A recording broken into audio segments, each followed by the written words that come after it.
All right, folks, we are going to be working on our amazing animation today. So just as a quick preview of where we're going with this, here is one of your 3 maze options. If you don't have that downloaded yet, you're going to want to get there. But we are going to be making a ball that somehow is going to be getting through our maze. Now, some of the things that we need to include are it has to at least bounce or jump or ricochet at least 5 times. All right, it can't just magically float through. We need to be following our principles of animation. So think about your arcs, your gravity, your squish and stretch, all those things. I don't want it to just be like, once again, a ball that magically floats through.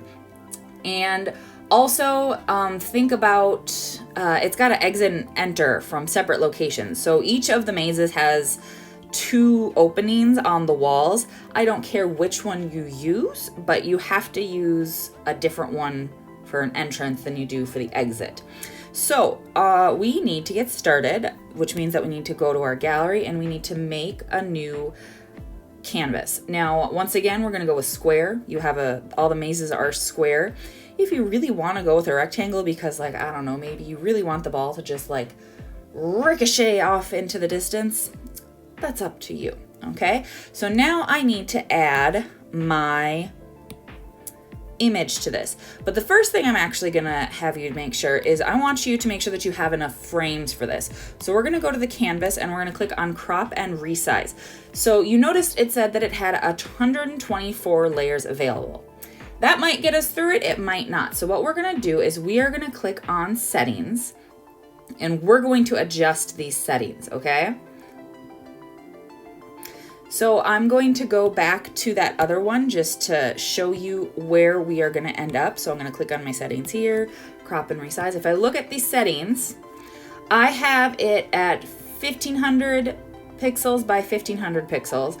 And then I have the dots per inch at 264. I think the 264 was just randomly where it was at, but that means that I have quite a few layers. So I have a lot more layers, which basically means frames, than I needed, but it's better to have too much than not enough.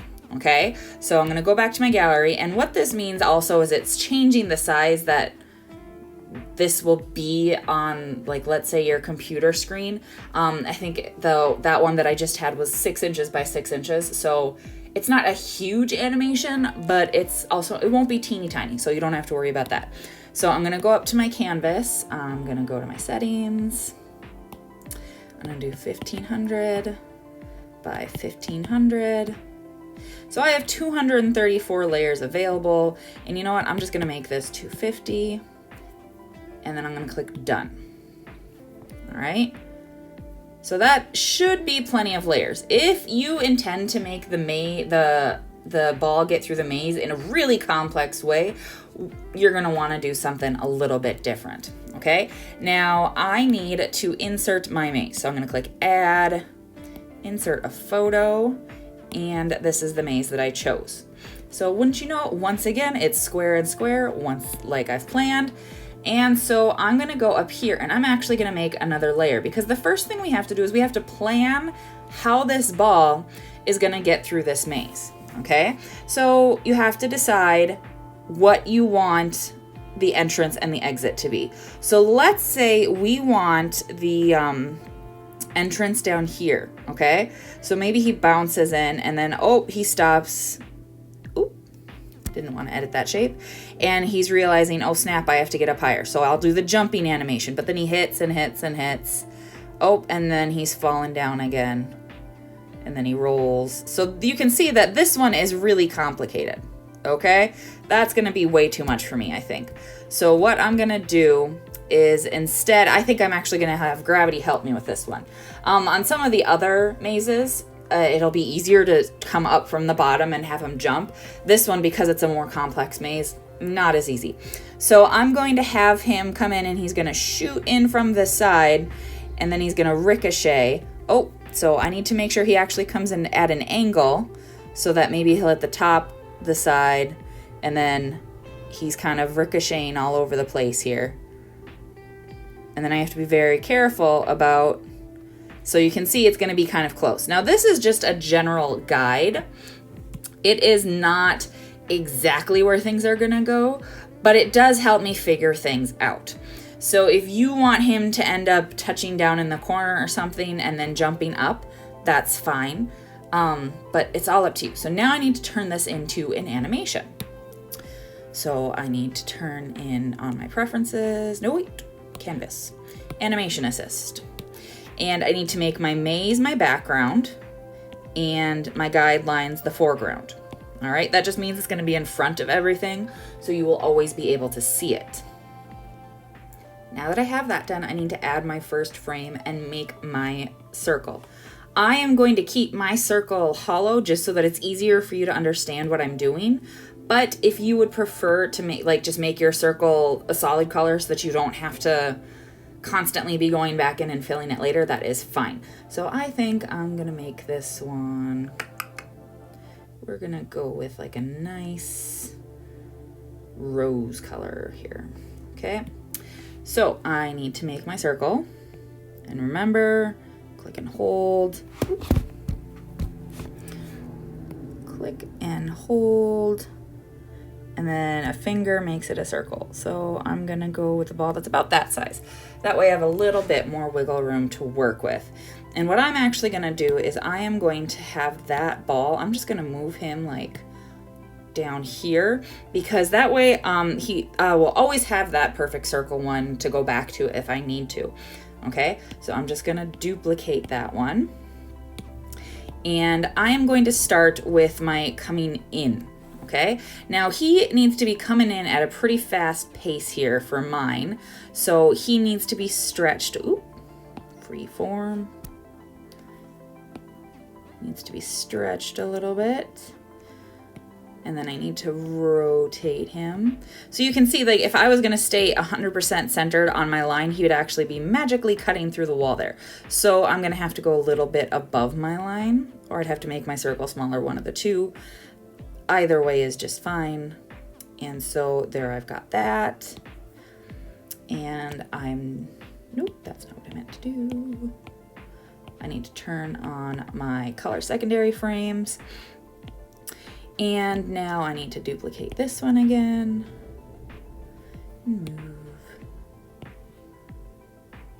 Now remember, because he is coming in at rather a fast pace, he is gonna be a little bit more spaced out. Now I'm already noticing that where I have him hitting up top is not where my ball is actually gonna end up hitting because of that line. So I think I'm gonna change the shape of my ball just a little bit. So I'm just gonna delete these frames. And I'm actually just gonna make this ball just a wee bit smaller. It's a very small bouncing ball today. All right, so that is my basic one, and I'm gonna duplicate and move that guy.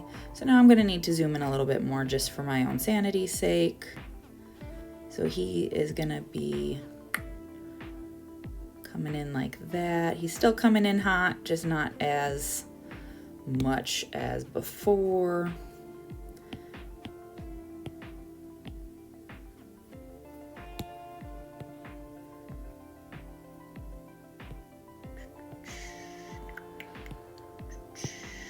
So he's pretty much the same. Bringing this guy in here like this.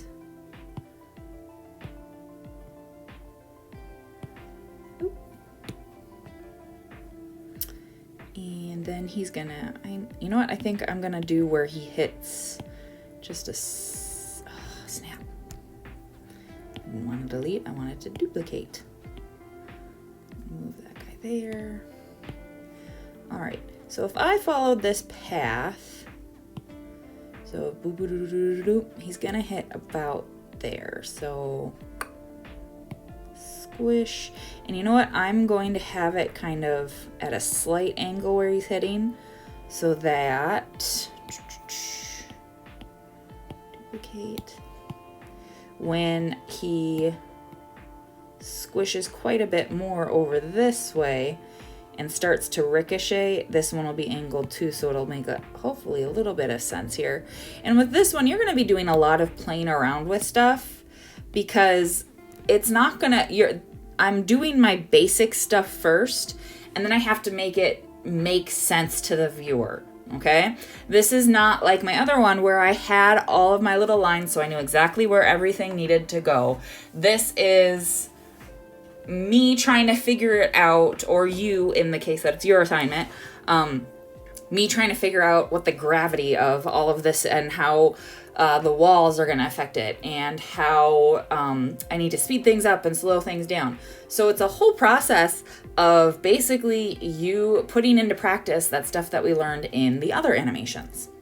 So I'm just going to keep on keeping on, and I'm actually going to probably do a speed run through this so that you don't have to like sit here and watch me for 25 minutes or whatever. But you'll notice that I'll undo things, and I'm going to move things, and who knows what it's going to look like at the end. But the goal is to make it so that it makes sense with gravity and squishing and everything. Okay?